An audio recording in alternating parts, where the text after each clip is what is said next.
The armed conflict has left its marks on him, yet Bernardo, an Afro-Colombian displaced by violence, believes it is time to turn the experiences of war into contributions for peace.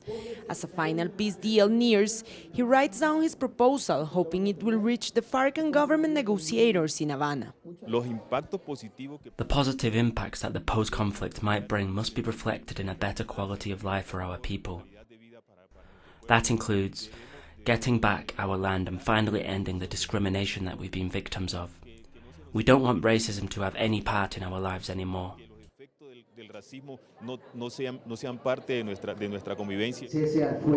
Bernardo is one of the 700 representatives from across Colombia that have come together in Bogotá to discuss their peace perspectives, an event that both peace delegations had jointly asked the United Nations and Colombia's National University to organize, as the time for the implementation of the agreements draws nearer.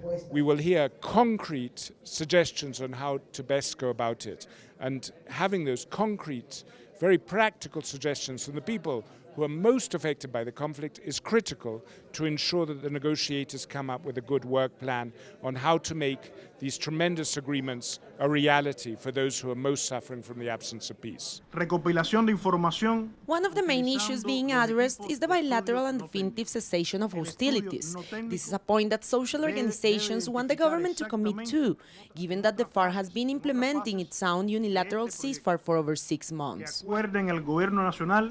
On several occasions, the guerrillas have been asked to stop using landmines or recruiting miners. But it is also important that the state, represented by the government, stops the arbitrary detention of social leaders, the forced displacements, and the implementation of economic policies that damage the interests of the majority. The forum is scheduled to last for 3 days, and in an attempt to facilitate citizen participation in the peace talks, the conclusions will be handed over to the negotiators in Havana. Natalia Margarita, Telesur, Bogotá.